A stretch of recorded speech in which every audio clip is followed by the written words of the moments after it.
Musisi Jering SID menyampaikan nota keberatan atau eksepsi yang berisi 9 poin dalam sidangnya hari ini di Pengadilan Negeri Jakarta Pusat, Rabu, tanggal 22 Desember tahun 2021. Dalam eksepsi yang dibacakan tim kuasa hukumnya, salah satunya adalah Adam Denny sebagai pelapor diduga mencoba meminta uang fantastis kepada Jering. Ini dilakukan untuk mempermudah mencabut laporan yang telah dilayangkan pada Jering soal pengancaman melalui media elektronik. Hal itu diungkap Sugeng Teguh Santoso selaku kuasa hukum Jering SID usai sidang di Pengadilan Negeri Jakarta Pusat, Rabu, tanggal 22 Desember tahun 2021.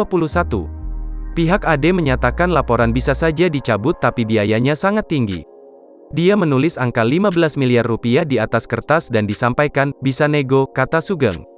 Dalam pembicaraannya dengan Adam Denny, Jering kemudian menanyakan jumlah uang perdamaian tersebut hingga akhirnya menawarkan jumlah uang sebesar 10 miliar rupiah yang akan diberikan atasannya. Kemudian terdakwa menanyakan berapa bisa nego, dan dijawab 10 miliar rupiah dan AD mengaku uang tersebut untuk bos-bos di belakangnya yang mendukung untuk memenjarakan terdakwa, ungkapnya. Selanjutnya, suami Nora Alexandra itu hanya menawar 4 miliar rupiah namun ditolak oleh sosok yang diduga sebagai bos besar Adam Denny. Uang tersebut merupakan kepemilikan tanah yang dimiliki Jering di daerah Bali. Tak memiliki cukup uang, Jering SID pasrah dan memilih menempuh jalur hukum.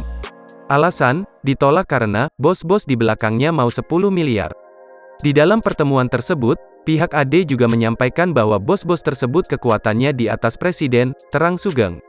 Diberitakan sebelumnya, Adam Denny melaporkan Jering SID ke Polda Metro Jaya, tanggal 10 Juli tahun 2021 lalu atas kasus dugaan pengancaman.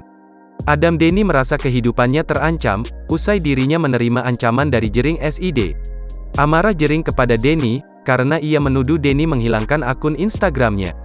Adam Denny mengaku selain menerima ancaman, ia juga diduga mendapatkan caci maki oleh Jering SID. Jering SID dijerat dengan pasal-pasal yang terkandung dalam UU ITE dengan ancaman hukuman selama 6 tahun kurungan penjara.